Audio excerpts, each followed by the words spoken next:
Danemark, le pays avec le taux de pauvreté le plus bas du monde. Examinons comment et pourquoi le Danemark détient le titre du pays avec le moins de pauvreté au monde. Ce pays pourrait être la réponse pour résoudre le grand problème de la pauvreté qui affecte de nombreux pays émergents. Pourquoi le Danemark, la Suède et la Norvège ont-ils les taux de pauvreté les plus bas du monde? Explorons et vérifions comment ils gèrent cela. Il est important de parler des deux côtés. En théorie, le communisme stipule que personne ne peut être riche. Le capitalisme affirme que tout le monde peut devenir riche. Et le socialisme défend l'idée que personne ne devrait être pauvre. Bien que ce soit une simplification, c'est l'idée principale. Chaque forme de gouvernement a ses problèmes, surtout en présence de dictateurs ou d'abus de richesse. Mettons de côté le communisme, nous savons qu'il ne fonctionne pas. L'idée ici est d'avoir un pays qui ne se conforme pas à un seul type de gouvernement, mais à un mélange de tous. Tout ce qui est positif dans n'importe quelle forme de gouvernement est adopté, tandis que les aspects négatifs sont rejetés. C'est exactement ce qui a été fait dans ce pays. Au Danemark, il est évident de dire qu'ils ne sont pas socialistes. Ils suivent quelque chose appelé responsabilité sociale. Cela signifie que le gouvernement priorise le bien-être et le développement des citoyens. Et le développement économique et la prospérité en découlent. N'importe qui peut démarrer une entreprise en faisant ce qu'il veut, tant qu'il n'exploite pas les travailleurs. Le Danemark se décrit lui-même comme un lieu où très peu de gens ont des excès et encore moins souffrent de faim. Ils ont un salaire minimum de 20 $ de l'heure pour une semaine de travail de 33 heures. De plus, ils offrent un système de santé universel similaire à celui du Canada et une éducation universitaire gratuite, mais cela ne s'arrête pas là. Ils versent même jusqu'à 900 $ par semaine aux étudiants universitaires, ont le meilleur système de retraite du monde et sont le pays le moins corrompu depuis 5 années consécutives. Les garderies sont subventionnées, les parents perdent 30% à 10% du coût. Le reste est à la charge du gouvernement. Vous vous demandez peut-être d'où vient l'argent pour payer tout cela. Eh bien, dans la vie, rien n'est gratuit. Contrairement à la plupart des gouvernements latino-américains, qui considèrent la pauvreté comme inévitable, comme une partie permanente de la société, le Danemark voit la pauvreté comme quelque chose de démodé, qui appartient au passé et qui n'a pas besoin d'exister aujourd'hui. Le pays maintient sa croissance économique, le développement de ses infrastructures et un marché libre, mais pas aux dépens de l'exploitation d'une classe inférieure. Cela signifie que cette classe inférieure n'a pas besoin d'exister. La pyramide de Maslow décrit les besoins humains à différents niveaux. À la base se trouvent les besoins fondamentaux, comme l'air, l'eau, le sommeil, le logement et la reproduction. Si ces besoins ne sont pas satisfaits, il est difficile de se concentrer sur les couches supérieures. Viennent ensuite les besoins de sécurité personnelle, tels que l'emploi, les ressources, la santé et la prévention de la criminalité. Puis, les besoins sociaux, tels que l'amour, l'amitié, l'intimité, la famille et l'acceptation.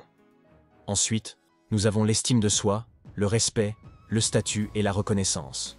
Au sommet se trouve la réalisation de soi, le désir de devenir la meilleure version de soi-même. La société danoise, avec ses services sociaux complets, se concentre sur la satisfaction des besoins de base, permettant aux gens de se concentrer sur le développement de leur potentiel maximum. Cela signifie que, ayant leurs besoins fondamentaux satisfaits, les gens peuvent se consacrer à atteindre des niveaux plus élevés dans la pyramide. Au lieu de s'inquiéter de l'essentiel, le Danois moyen peut se concentrer sur le développement de son potentiel maximum.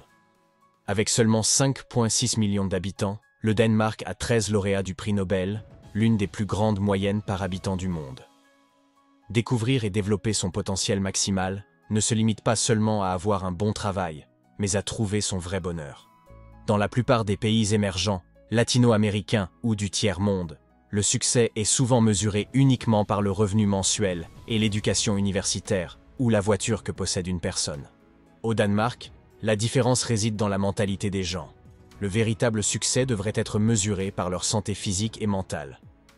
Combien de sports aimez-vous pratiquer? Combien de lieux avez-vous visité avec des amis ou des êtres chers? Combien de passe-temps avez-vous appris et partagé avec ceux que vous aimez?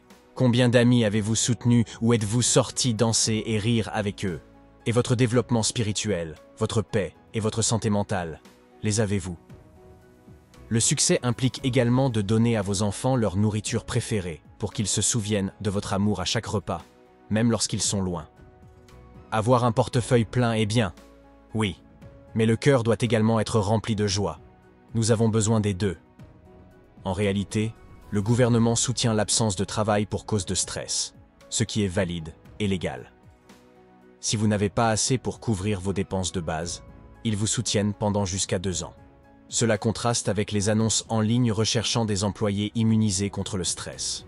Cependant, il y a un risque que nous ne pouvons ignorer: la paresse. Certaines personnes peuvent abuser s'ils reçoivent de l'aide. Un tel système ne peut fonctionner que s'il existe une forte culture d'éthique et de travail honnête dans toute la population. Sans cela, rien ne fonctionne.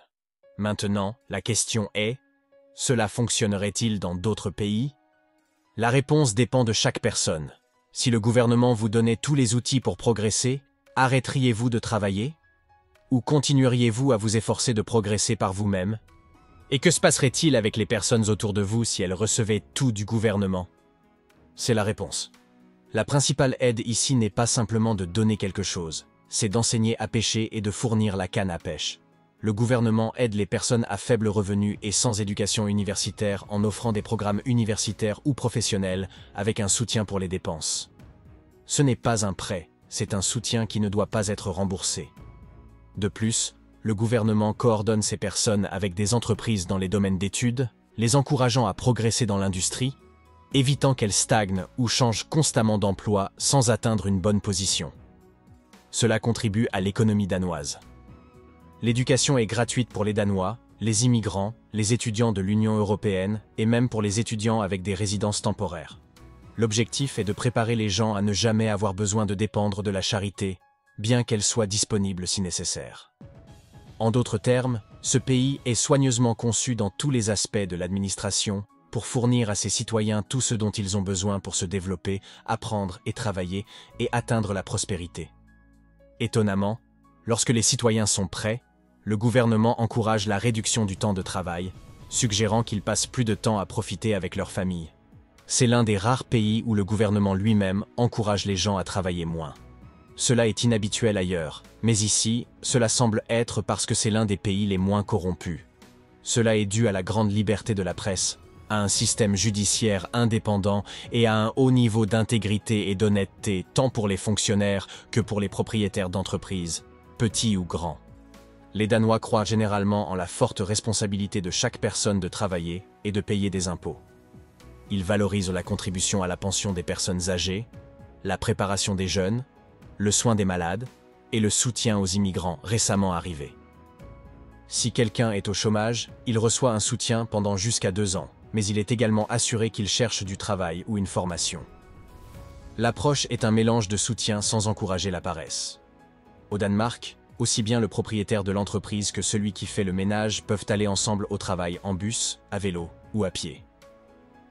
Les classes sociales coexistent sans stigmate ni insulte. Personne n'est jugé pour avoir des amis ou des relations proches avec des personnes à revenus plus bas. Contrairement à l'Amérique latine, où il y a souvent une quête insatiable pour montrer visuellement les différences de statut financier. Si vous décidez de visiter le Danemark, vous remarquerez qu'il y a plus de vélos que de voitures, surtout sur le trajet vers le travail. Même les professionnels danois à haut revenu choisissent cette option. Dans les principales artères de la ville, il y a plusieurs voies exclusives pour les piétons et les vélos. Les Danois ont une forte mentalité qui soutient que personne n'est meilleur qu'un autre. C'est comme une loi non officielle dans la mentalité et la culture danoise, qui dicte que vous ne devez pas vous sentir plus précieux ou plus intelligent que quiconque, quelle que soit son origine, sa position économique ou son apparence.